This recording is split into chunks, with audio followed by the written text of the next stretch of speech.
Bonjour mesdames et messieurs, bienvenue. Commençons ce flash d'informations à Baïgli, le village de la COP 22 à Marrakech au Maroc, où s'est ouverte hier en fin de matinée la conférence des chefs d'État et de gouvernement de la conférence internationale sur le climat. Le président Alassane Ouattara y est arrivé autour de midi, accueilli par Sa Majesté le roi Mohamed VI, le secrétaire général des Nations Unies Ban Ki-moon et le président de la COP 22, Salah Mezouar. Nous y reviendrons à 13 h. Ici en Côte d'Ivoire, l'on a célébré hier la 20e journée nationale de la paix, célébrée cette année à Bongouanou, organisée par le ministère de la Solidarité, de la Cohésion sociale et des victimes et en présence du Premier ministre Daniel Kablan-Duncan. Professeur Maria Tokone, le professeur donc a rappelé que cet événement marque le moment pour chaque citoyen de passer en revue ses rapports avec autrui. Elle a ainsi rappelé les populations à contribuer à la préservation de la paix. Thème retenu cette année, une école citoyenne au service de la paix. Faire d'Abidjan la capitale africaine du web, c'est l'ambition tout affichée de Africa Web Festival. Ce rendez-vous qui se veut une plateforme interactive où tous les acteurs du web d'Afrique se retrouvent. L'usage des TIC dans l'agriculture, l'éducation et la santé, voilà le thème de cette 3e édition d'Africa Web Festival. Des thèmes et leurs enjeux liés au numérique seront décortiqués par experts et ingénieurs du numérique au cours de cette édition qui se déroulera du 29 novembre au 1er décembre prochain. Les précisions de Franck Quadio. Abidjan, bientôt capitale africaine du numérique. Du 29 novembre au 1er décembre, Africa Web Festival, 3e édition. Une plateforme interactive basée sur l'expression des potentialités africaines en termes de numérique. Thème choisi cette année, l'usage des TIC dans l'agriculture, l'éducation et la santé. L'agriculture a besoin des captations du numérique, c'est l'éducation avec école pour tous et autres.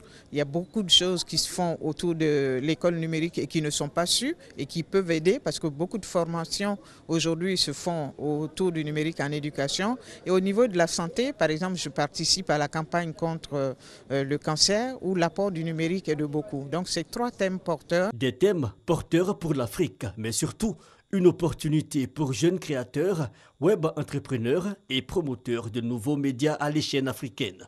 En 3 jours, le champi d'éthique, un volet réservé aux jeunes férus de TIC, le speed jobbing, rencontre entreprises, chercheurs d'emploi, panels et conférences, mais surtout des espaces B2B et des concours de production et d'application audiovisuelle, des activités supervisées par un jury et le critère de choix des projets innovants reflétant l'identité africaine. Il ne s'agit pas de se fondre dans la culture de masse. Il s'agit d'apporter un particularisme africain qui est fondamentalement intéressant puisque ça va permettre au monde entier de faire plus attention à nous, de nous regarder et de mieux nous comprendre. Certifié à la COP 21 en 2015 et à la conférence de Marrakech en cours actuellement, Africa Web Festival attend plus de 6000 participants venus d'Afrique et d'ailleurs.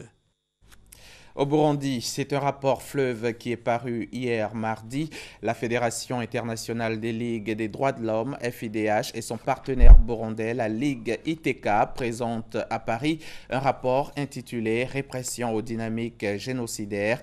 Sur 200 pages, les organisations détaillent de manière presque exhaustive la chronologie de la crise burundaise depuis les premières manifestations pacifiques contre le 3e mandat du président Nkurunziza en avril 2015, en s'appuyant sur la somme des rapports des Nations Unies et des ONG, mais surtout sur de nombreux témoignages. Elle dresse le bilan macabre d'un an et demi de répression.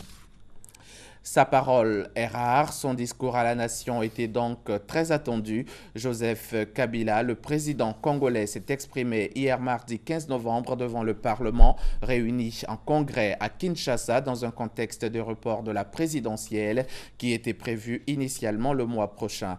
Un discours combatif de 45 minutes environ, le président congolais a dénoncé l'ingérence extérieure et fustigé ses opposants. Sport football pour terminer. Match amical international France-Côte d'Ivoire. Les éléphants tiennent la France en échec, 0 but partout. Le vice-champion d'Europe et le champion d'Afrique se sont neutralisés à l'issue d'une partie où la plus belle opportunité a été à mettre à l'actif des éléphants devant la France. Les éléphants ont eu du caractère et ont laissé une très belle impression. Les poulains de Michel Dussuyer se sont d'ailleurs créé les plus nettes occasions de but.